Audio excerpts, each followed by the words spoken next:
Can you see me? Can you hear me? Yeah, hello. Hello, good morning. Good morning. Let's begin our session for today. Sit comfortably, keep your back and neck straight. And when you feel ready, very gently close your eyes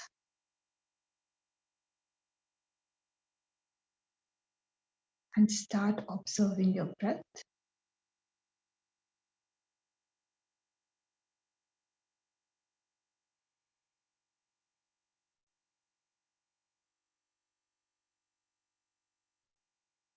Watch the natural flow of your breathing as you inhale and as you exhale.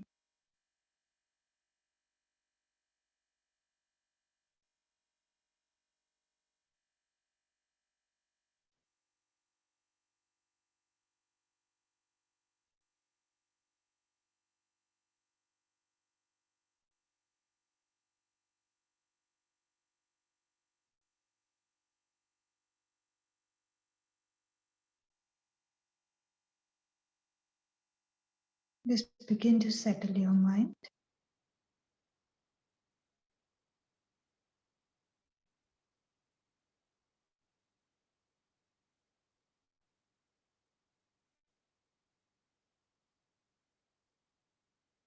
Slowly shift the attention to the body. Check your posture. Check your alignment. The back and neck should be straight. Face, neck and shoulders should be relaxed. Your weight should be equally balanced on both the hips.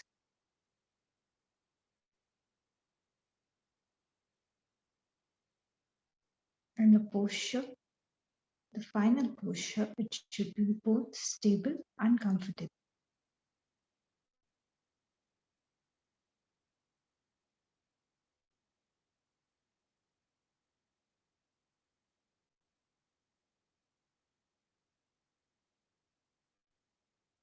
Gently come back to your breathing again. And now consciously begin to deepen your breath.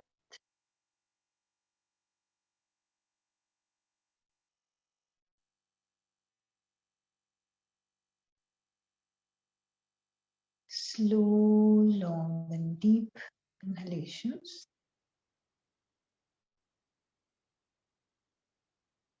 Slow, long and deep exhalations.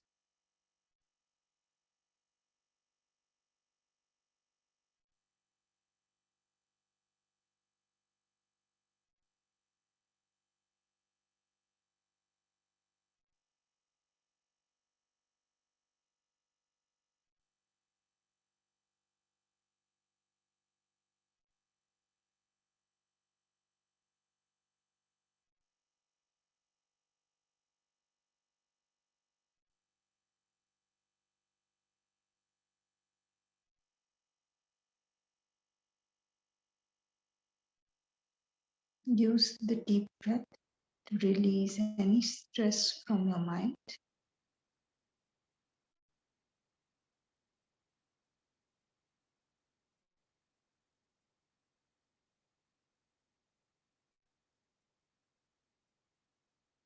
Prepare yourself for chanting Om 3 times, followed by 3 Shantis. Take a deep inhalation for Om.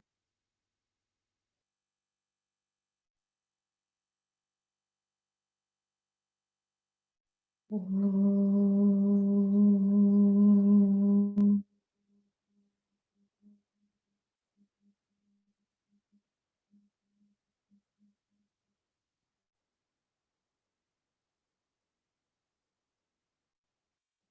Om.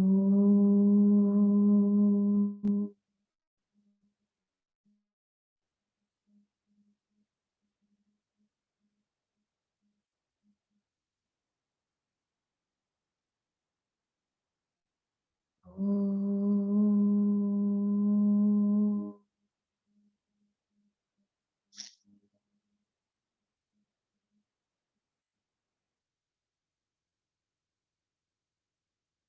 Shanti, Shanti, Shanti.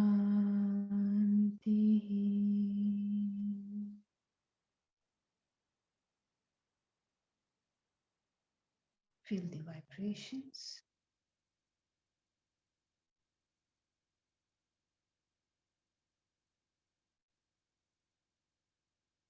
Join both your palms together and begin to rub both your palms.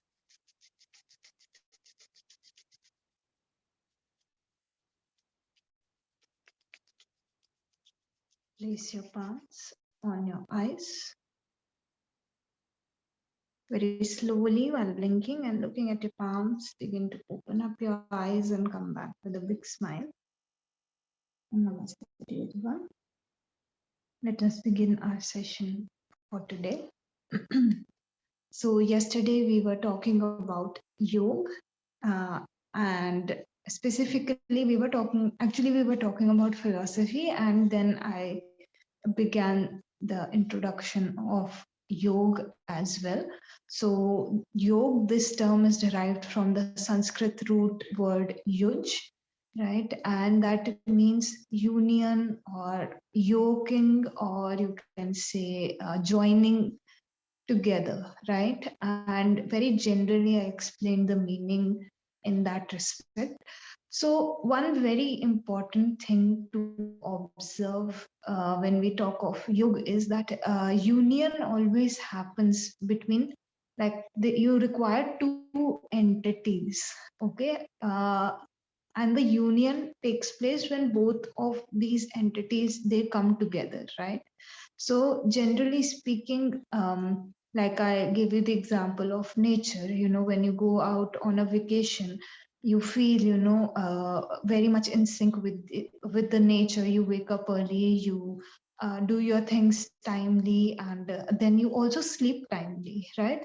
So over here, for our basic understanding, we can say that we come more in harmony with the things that are around us, right? And one thing is us, right? We are trying to attain the harmony in accordance with the highest reality. That is another thing, right? So nature, you can call it nature. Some people who believe in the concept of God, they can say that being one with God, right? Or you can say that there is a synchronization between your within your own self as well, that you experience as you go through the process of yoga, right? So this union can be seen like whatever you are thinking, you are doing that, you are speaking that, right? Generally, there is a conflict.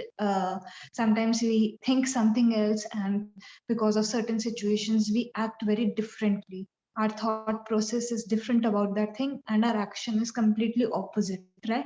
Which causes a lot of conflict within us only. So maybe you desire something, but your mind, it's constantly telling you that this is the rational or logical thing to do. So there is this constant fight that is going on. So yoga will harmonize you on all levels, right? So now whatever is the best thing for you, that is what the mind also, because you have worked on training it so much, the mind also, moves towards that. And when the mind moves towards it, you will see your actions and your speech also, they also come in harmony, right? So yoga can be like understood this state. Okay, this state is the harmonization. Okay, everything else that you do, it is a process, right? It is very important to understand this thing, that when yoga is talked of, the final result is being talked of, right? Where there the union has taken place, right? But all the practices that you do before it, suppose asan, right, or pranayam, right? So these things are preparing you, they are preparing your body, your mind for the union. Okay, so that is the process, right? But the final stage to attain is the portion where the harmonization has taken place, right? So I will, this is like the general meaning or general understanding of yoga, but we are also going to look into the definitions. What is the exact meaning, what has been given, right? So there are various texts where the meanings have been given. But before that, there is a very famous text of grammar in Sanskrit, and that was written by, I'll just write down the name. So Maharishi Panini. Okay.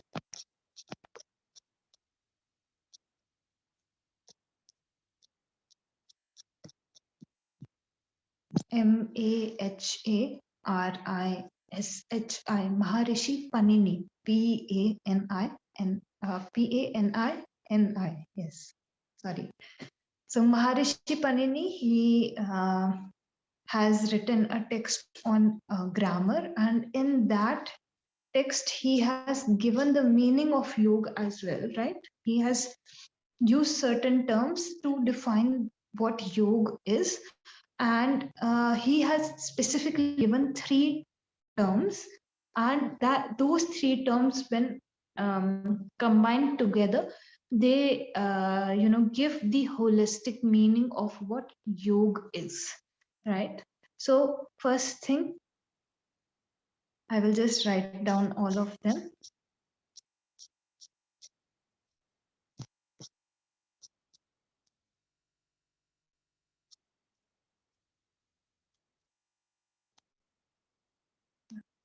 So first thing that he said is 𝐤𝐨𝐬𝐻.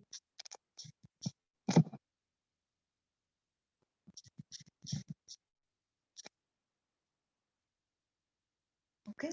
Y-U-J, Yuj Samyamne.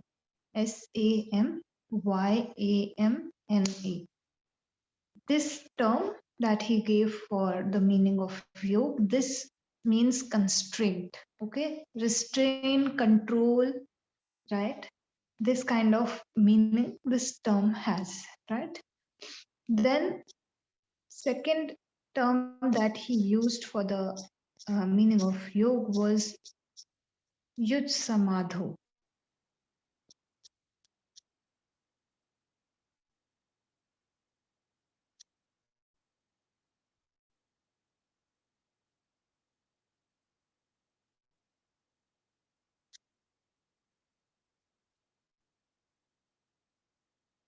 Y-U-J, Yuj, S-A-M-A-D-H-U. Yuj Samadhu, or Samadhi, Samadhi. So in brackets you can write down Samadhi. The meaning is Samadhi. Okay, Samadhi is nothing, it is just absorption. So you can also write down the meaning as absorption, right?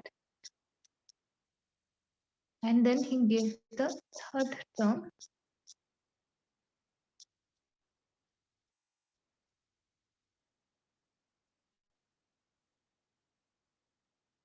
Yujir Yogi. Y-U-J-I-R, Yujir Yogi. Y-O-G-A. This term means union. Okay.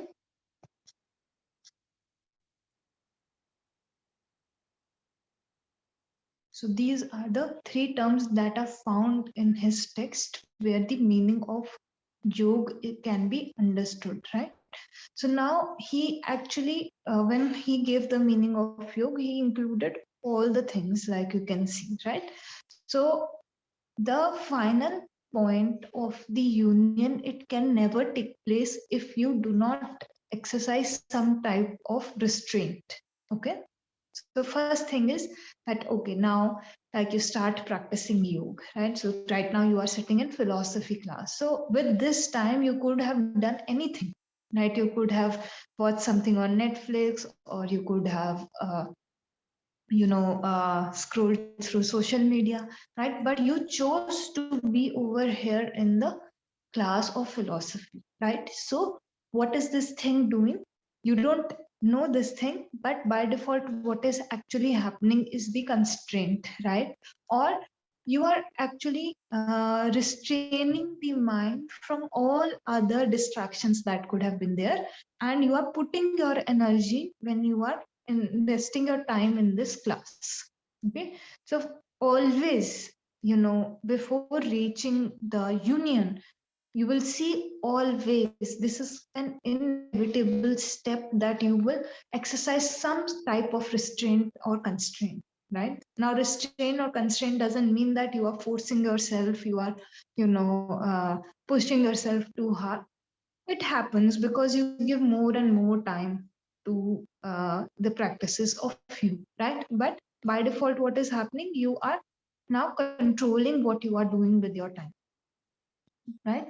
So when you continuously exercise this control, initially for a beginner, it will come with little bit difficulty, but eventually it's going to, seem very natural. Then you move to the second stage, which is the stage of absorption, okay, or samadhi, right? If I am not putting my energy into something, then I cannot possibly get absorbed in that thing, right? So suppose you are doing some work, right? And when you start, oh, it seems very difficult, you have to, make up your mind. And then what happens at one point of time, when you continuously and keep working on that thing, what is going to happen, you are going to absorb yourself in it. Now you lose track of time, you lose track of whatever is going around you. People, they forget to have meals also, right? So this absorption will only come in when you put yourself to the task, right? So the control is acting as setting up the basis, right? Then you move to the next stage, which is your absorption. You get completely lost, or you get completely absorbed. So lost is not the right word. Absorbed in what you are doing, you are connected, you are one with that thing, right? And when this absorption takes place, that is only when the union can take place. If you are not absorbed in what you are doing, you will never feel the connection with that thing, right? And that is why, what you love doing, you feel very connected to it because you get absorbed in it, right? So yoga doesn't mean like, for our general understanding, yoga can also, be seen in everyday things, right? When you absorb yourself in whatever you are doing, right, you are reaching that point of union with that, right? And especially this should be present when you do asanas, when you do undergo all of these processes. You should be very mindful of this thing, that you should get connected to it, right? What is going on in today's world is people are disconnecting from themselves. They are watching videos of people doing headstands, handstands, right? And because they are, so focused on achieving that one posture or five postures, right? They get disconnected from themselves, and then they cause themselves injury, right? But the entire process is designed so that you can come more in harmony with yourself, right? So be very mindful when you are doing all of your practices, right? Because yoga is about the union only, right? When you feel that union with your own self on the mat, you can think that, okay, you have perfected a practice. Okay, so each and every aspect of yoga will only get you closer to this stage, right? So any doubt so far on what yoga No, is? yeah, everything is good. Okay. Thank you. Okay, so let's move to the, there are some texts as well, like, when you study some subject, you have your textbooks. So in yoga also, we have some textual backing. And in that textual backing, certain definitions of yoga have been shared. Okay, so two most relevant texts for us, they are going to be the Patanjali Yoga Sutra, sorry, Patanjali Yoga Sutra. I wrote this name yesterday also in the pranayam class, Patan, J-A-L, Patanjal Yoga, Y-O-G-A, and Sutra, S-U-T-R-A, Patanjal Yoga Sutra. This is the first text which is going to be very important for you as students of yoga philosophy. And second one is Bhagavad Gita.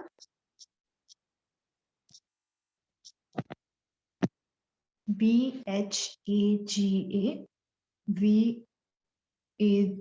Bhagavad Gita, G-I-T-A. So we will have separate classes on both of these texts. So don't worry, you will not miss out on anything, right? But for today, what we are actually focused on are the definitions of yoga. So we are going to just pick out a few statements or verses from these texts and see what has been said in these texts about the definition of yoga, right? So first is the Patanjal Yoga Sutra. So over there, a very famous definition of yoga is given.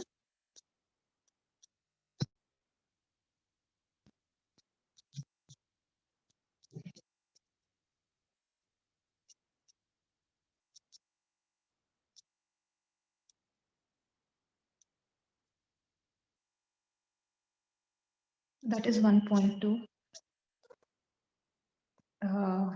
Yeah, so you can write down 1.2.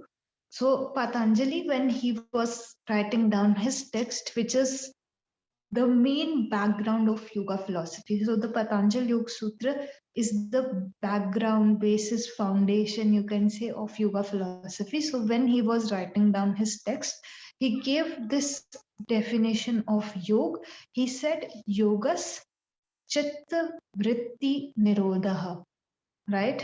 I know I've written it in one go, but I will break it down also. Yogas chitta vritti nirodha.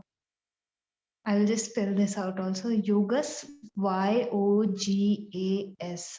Yogas, Chitta, C-H-I-T-T-A, Vritti, V-R-I-T-T-I, Nirodha, N-I-R-O-D-H-A-H, Yogas, Chitta, Vritti, Nirodha, right? This verse is given in the first chapter and it is the second verse, hence I have written 1.2. Okay, so this verse literally means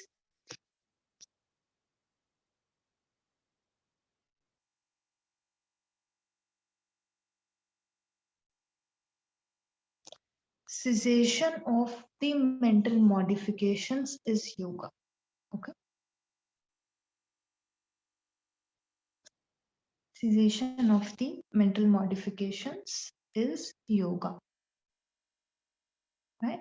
I will just give you word by word meaning also of what I have written so that we will actually explore this one verse very, very deeply, because you will find multiple commentaries on this one verse, right? And very, very long commentaries. People have written very, very long commentaries on trying to understand what Patanjali was trying to say. And everybody's experience, because it is different, you will find different commentaries, different ways of understanding of this particular definition of yoga, right? So yogas, this wait, this means yoga is chitta. This term means mental field.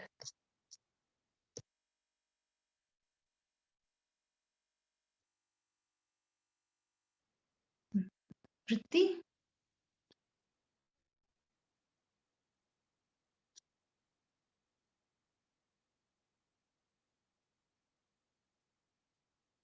this term means modifications or fluctuations.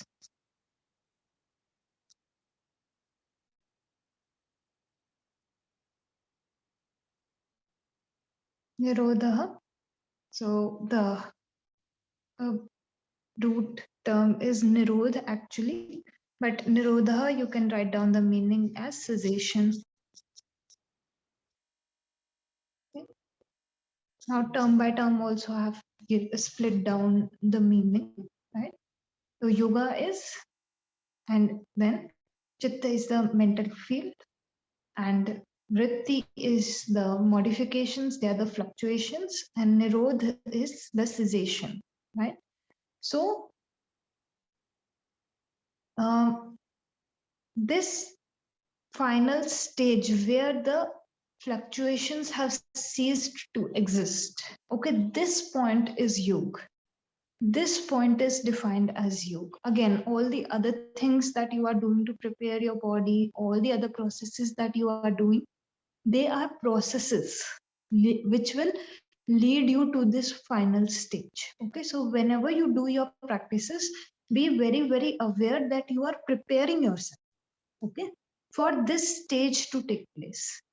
All right, all the other things, all of your classes, they are about the practices which are preparing you, right, for this final stage, right?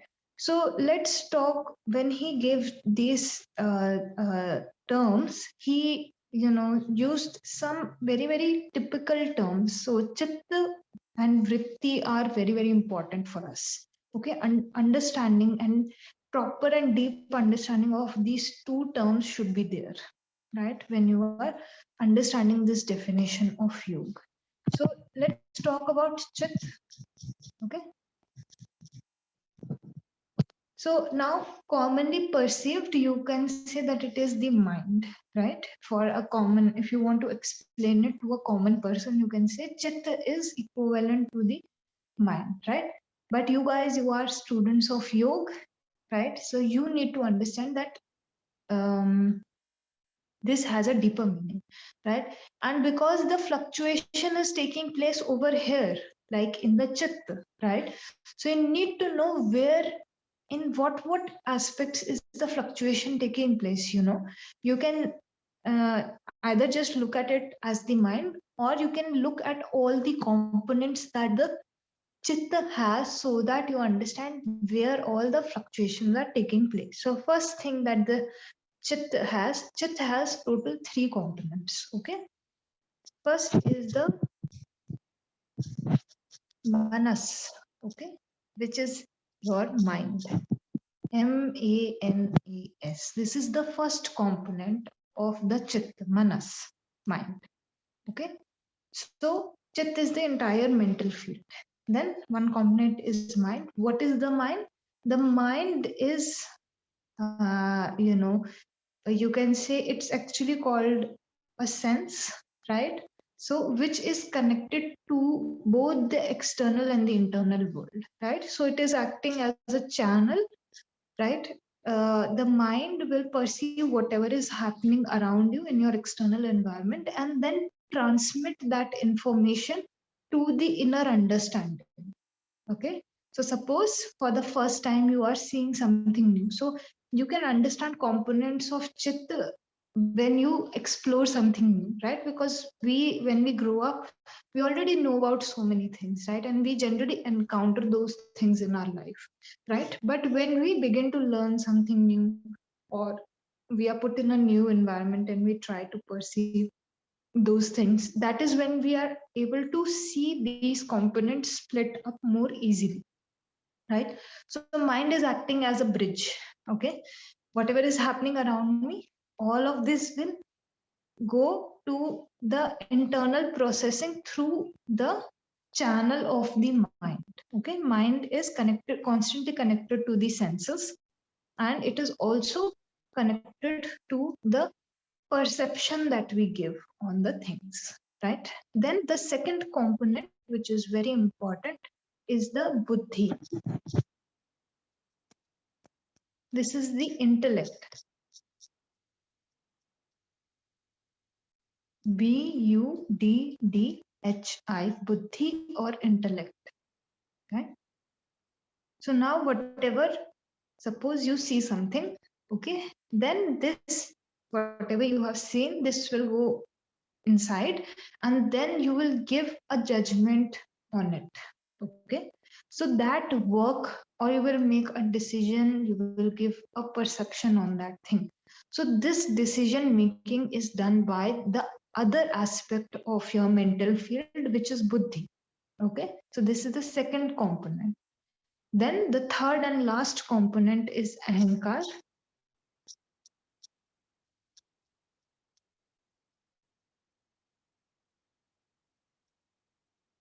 Okay, ahankar or ego, AHAMKARA,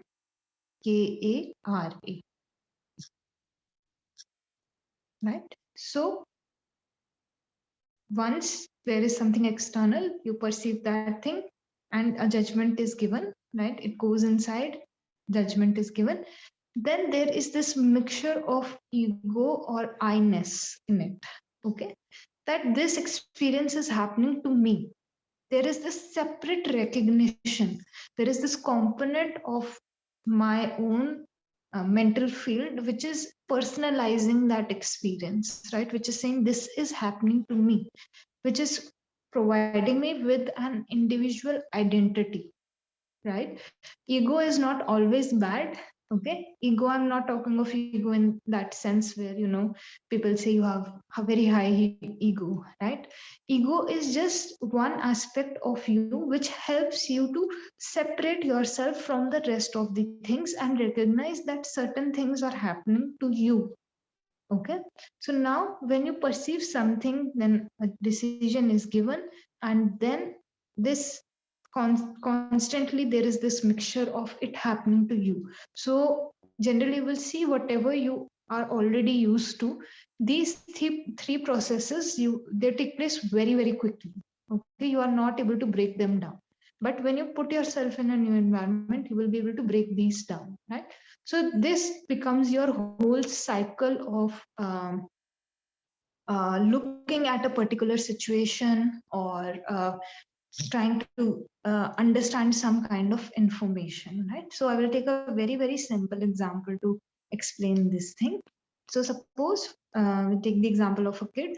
So there is, kids find, I don't know why kids find certain things which are very harmful fascinating. Okay, like fire, right? So suppose there is a fire around you, near you, right? So what the kid does is, because the development of the intellect hasn't taken place, yes, yet, so what the kid will do, the kid will run towards the fire. They will find it very, very fascinating, right? So now initially the function of the mind begins, the sense perceives, it finds the thing fascinating, and then this information is passed down from the mind to the intellect, right? And then when the kid goes towards the fire, finds it very fascinating, first, without experience, the judgment given by the intellect is that this is something very fascinating, right? But as soon as the kid touches the fire, right, there is a burning sensation, there is pain that is produced, right? Again, another sense comes in touch, right? So your the sense of touch only, this thing will happen, and then again this information is taken within, and then a judgment is given that even though the fire is fascinating, it hurts, okay, or it causes pain, right? So over here the buddhi or the intellect comes in, and after the child experiences this thing, the child will never, they can go near the fire, but they will never touch it again, right? So this final judgment has been given by the intellect, that it's okay to be around the fire, but it's not okay to touch it. Okay, and then there is this constant mixture that is being added, that I am seeing the fire, okay, or I have touched the fire and it hurt me. Okay, so this sense is also constantly getting activated whenever you do anything in your life, right? Suppose you are working on something, so again same thing happens. The mind takes that information to the intellect, there is a decision that is given, and then there is this mixture of you doing it, right? So uh, the mental field, it functions together, you can say, right? There is some break, then the next process takes place, but it seems to most of us that it works like it is one only, right? So if I would not have divided this for you, you would have said that this is normal, this is okay, I don't need this division, right? But step by step process is taking place, right? So when Patanjali he talked of the chitta, he included all these three things, right? And he said that the fluctuation is taking place everywhere, right? Not only on the mental level, there is a vritti that is constantly being generated in the entire chitta, right? And then he said, he used the term vritti next. Okay, so now you understand the depth till which the fluctuation or the modification is constantly taking place. Now let's come to the term vritti. Okay, so vritti, this term has been derived from the root word vrit,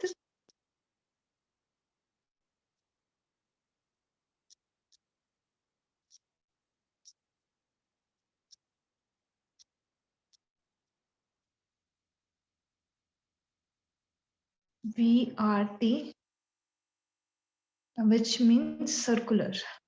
Okay, so now we have come to the next component, which is your vritti, the fluctuation that is taking place, right? So vrit, this terms means circular. Okay, so circular in what sense? Very common understanding of this thing. Suppose I give you a new piece of information or whatever discussions we have in philosophy. Later on, when you think about it, there is a constant loop that you experience when you are thinking about something, right? Or you are reflecting back upon what was discussed in the class, right? So this circular loop of thoughts or this disturbance that is caused, it is a kind of disturbance only. Your mind could have been completely, still, but you are thinking about something, right? So there is constant fluctuation that is taking place in the chitta, right? And this fluctuation is what was given the term vritti, right? This fluctuation will be caused very easily, right? Because the nature of the chitta, it's very sensitive in its nature, right? And unless and until you don't gain proper control over your senses and your mind, it is a very delicate matter, right? Even in later stages, even when you gain control, the mind, it has, after very deep training of the mind, this fluctuation begins to uh, fade away, right? So mind, the chitta is very perceptible to this thing, right? So immediately something will happen and then a fluctuation will take place, right? So that is why, you would have heard this common saying that you perceive the things as you are, not as they are, right? So whatever thing you are trying to perceive, there is a constant fluctuation that is taking place. Now, the fluctuation could take place because of something that you have been taught since the beginning, right? Or given, you have been told that this is the correct thing, this is the incorrect thing, right? So it's constantly, uh, you know, driving you to see the thing in that way, not as the thing or the situation is, right? So this aspect is what he called vritti, right? And that is why the yogi is able to, perceive the things as they are. And we are quite opinionated, we are very clouded by our own perception, our own you know set of values or whatever we have been taught, right? So I will never be able to see the thing as it is. It will always come in the form of a fluctuation, right? Because I have been conditioned to see something in a particular way, right? So this conditioning is what the yogi eventually comes out of when they undergo the process of yoga, right? And as you guys also, start practicing yoga, you will see this thing, that now the barriers that you yourself have created, right? Those barriers begin to come down, right? Free yourself. Yoga is about ultimate freedom. It's not about freeing yourself from just one problem or another problem. The ultimate freedom comes in when you are free from your own barriers, the ones that you have created. And this is only achieved by one process, that is the process of yoga. That is how beautiful the path is, right? So when Patanjali he talked of vrittis, he gave 5 types in his text. We will discuss those in depth in our upcoming classes, right? Total 5 vrittis, he said that they everything that we do, it is covered in these 5 vrittis only. Right now, let me just explain the last term. Then, if there are any doubts, I will take the doubts. So last term that he used was nirodha, right, which is cessation. So yoga is that stage where the mental modifications, they will cease to exist, means finished. Okay, there is no modification that is taking place anymore, right? So nirodh, this term, he specifically used this term, right? And it's very, very important to understand this thing, that in yoga, you do not have to force yourself. One thing is that you stop something.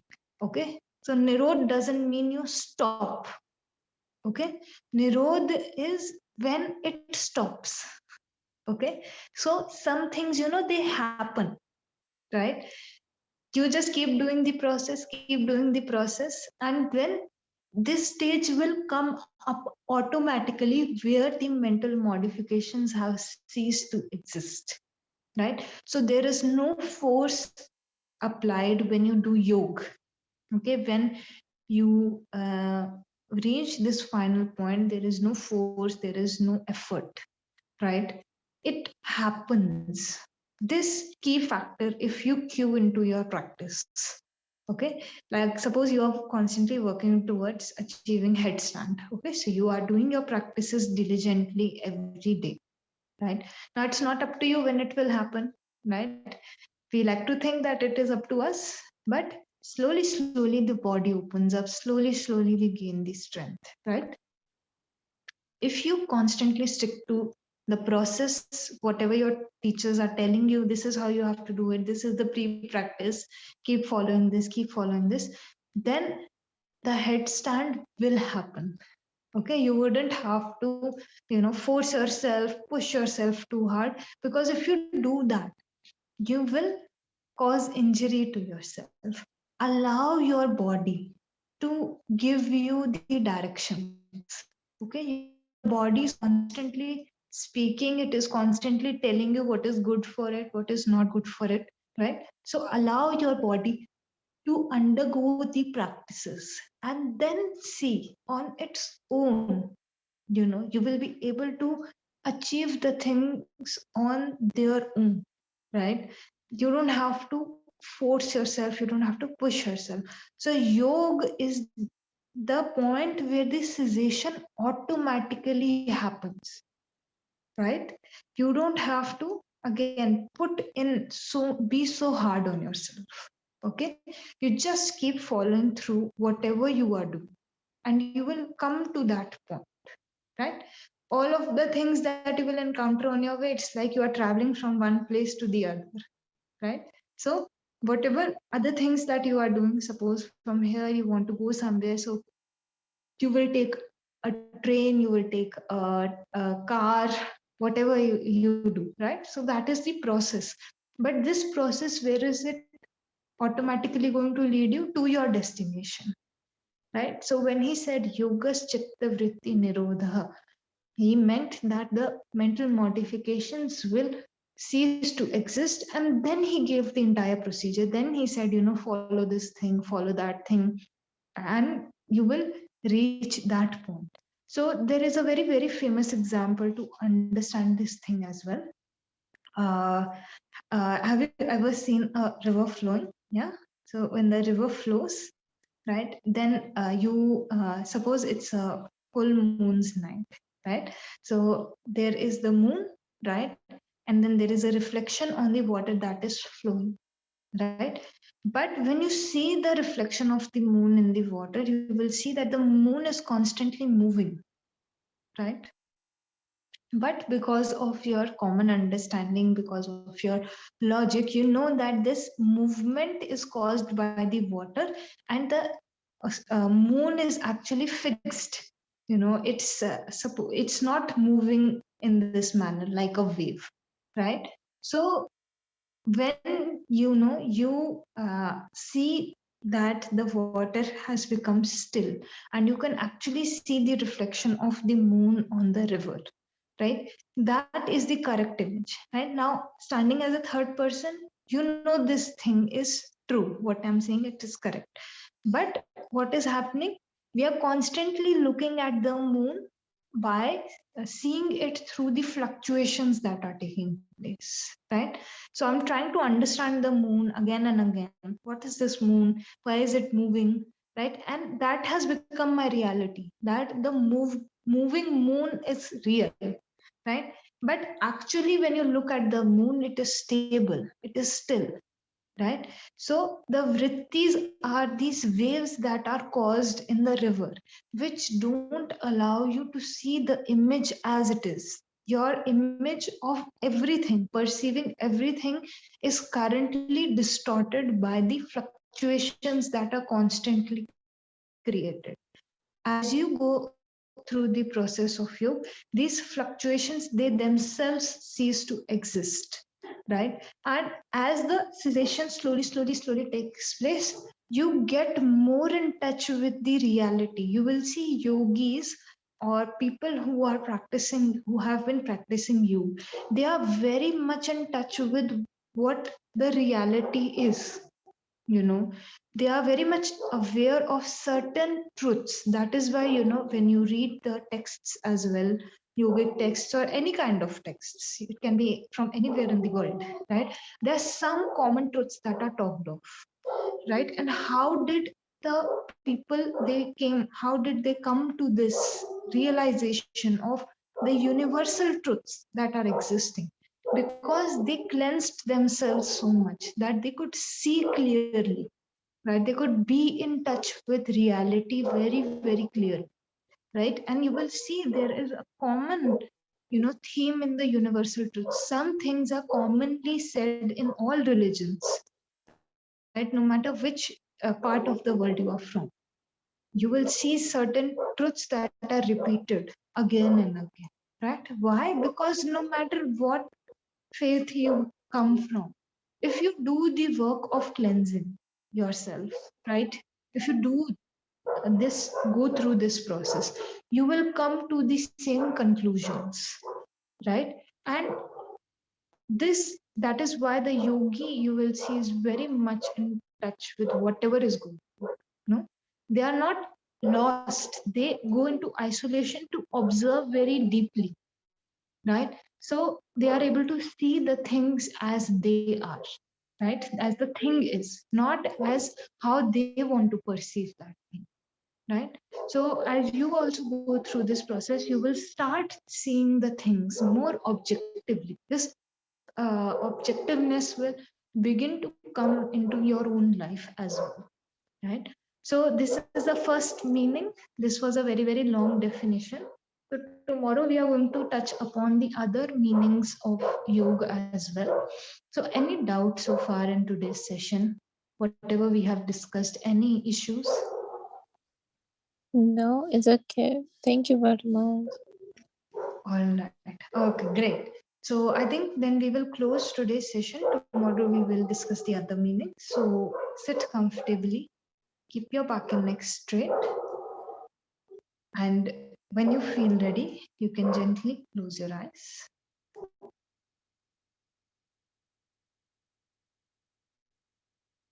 Just connect with your breathing.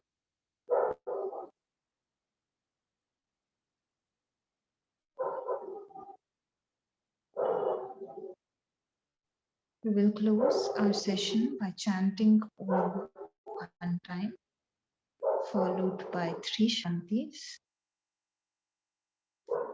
Take a deep inhalation for Om.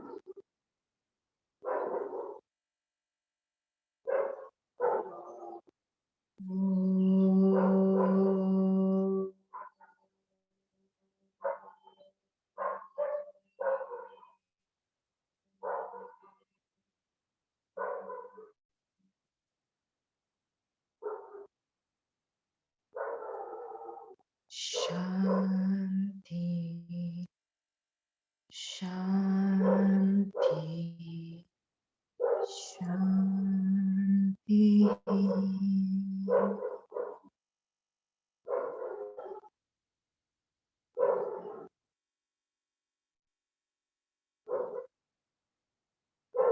Feel the vibrations.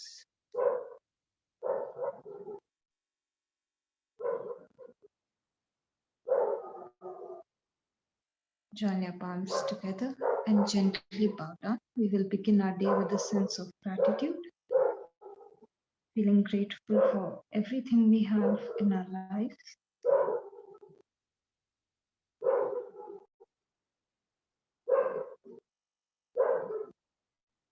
Begin to rub both your palms together.